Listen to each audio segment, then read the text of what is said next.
Build hotels, animals, people, boats, skyscrapers, and more. So kids, get your Lego set now at department and toy stores everywhere. Lego, the sensation of Europe, now made in America by Samsonite, who make it better for longer lasting fun. Legos! Oh, wait, no. Lego! Lego is plural, did you know that? Anyway, 10 of the geekiest Lego creations ever. I'm Callie Lewis. Welcome to Geek Beat. Everything is awesome. Everything is cool when we're part of the team. Everything is awesome. This episode of Geek Beat TV is brought to you by Audible. Did you know that every person on the planet Earth owns 86 Lego bricks? I mean, not everyone owns a Lego brick, but if you were to average it out, you would own 86. And so would your neighbor, and your mother, and your brother. There are 7.1 billion people on planet Earth. That means there are 610 billion Legos out there. If you don't count the ones that are in the landfill or got swallowed by a kid or run over by a truck. But regardless, that's a lot of Legos. Ugh, I keep doing that. Wait, Lego is both singular and plural. In fact, 98.3% of the people on planet Earth say it incorrectly by adding an S to Lego. Then I guess they're saying it right, aren't they? No. Yes. Lego actually comes from two Danish words, leg and got, which together means play well in Danish. Danish? Dutch. In Dutch. Can I do that again?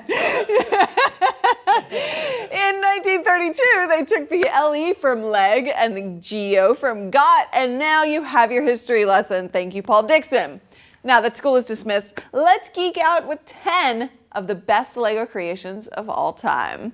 First, the Lego keyboard. It's almost entirely made out of Lego bricks. Jason Alleman began the project back in 2005 and finally had what he needed to finish it this year. He had to find a frame that could accommodate the bricks and have them be spaced out appropriately so the keys were easy to use. He used a grid made up of Technic connectors and axles to accomplish the task, and it seems he can type just as efficiently and smoothly as with any other keyboard. If a keyboard isn't good enough, Ian Okerjelly Heath went all out with a Lego Doom playset. It has multiple levels, blood spatter, missile trails, floating heads. How could you go wrong? Baron von Brunk thought that creating a Star Wars blaster would be more fun. And well, I kind of have to agree. Yeah. He wanted to make it for Star Wars Day this year and succeeded. It's complete with an Arduino noises and flashing LEDs. It, of course, has a working trigger. When you push it, it sends a signal to the Arduino, which will then turn on the LEDs plus sound off the blaster noises. And it only needs a 9-volt battery. Over my dead body.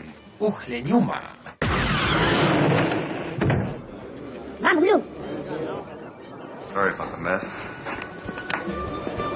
If you're feeling the need for a particle accelerator, yeah? Me too, and so was Jason Alleman. Again, he's been a busy man.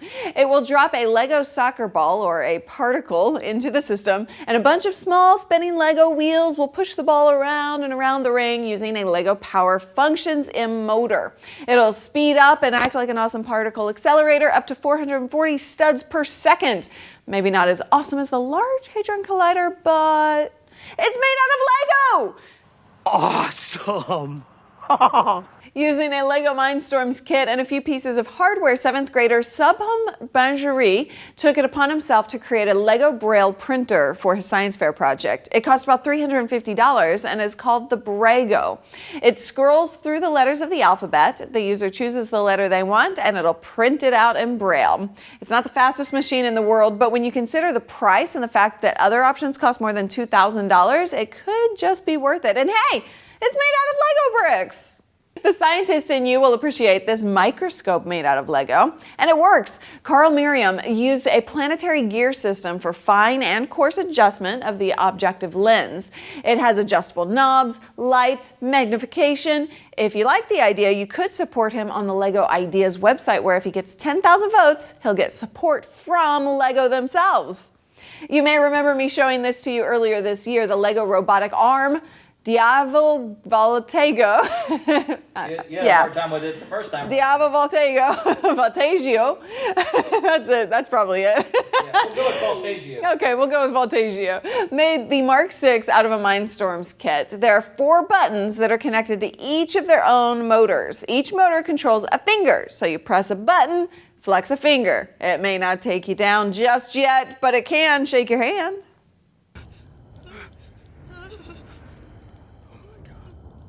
Listen to me very carefully.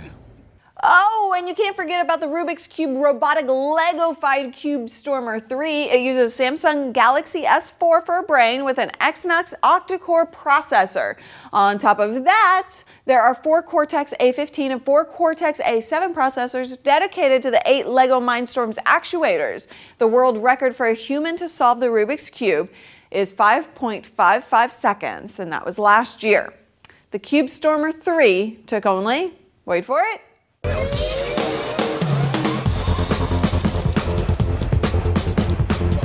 3.253 seconds.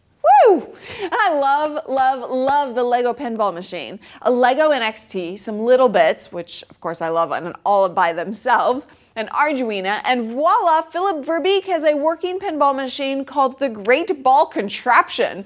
It took more than 4,000 Lego bricks, 6 servos, 5 motors, an MP3 player, lights, buzzers, speakers, and displays. Oh God, I really want one of these.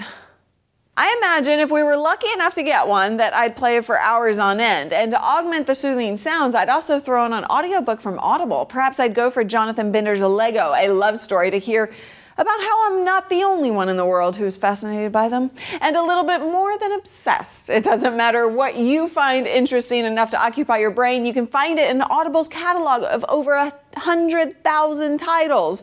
And you can listen in the car, on the train, on the plane, at home playing Lego pinball. But I digress. The point is, you should sign up at audiblepodcast.com/geekbeat and get a free audiobook to try it out for yourself. Oh, wait for the money man now. And last but not least, Simpsons, made out of Lego bricks. Yeah.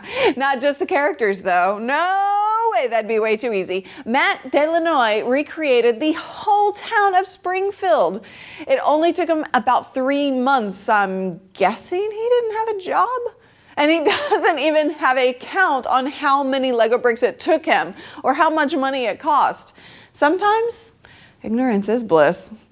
What creations have you seen from Legos or Lego that wow you? Or do you just think people have way too much time on their hands? Either way, let me know. Leave a comment below. Hey, I rhymed.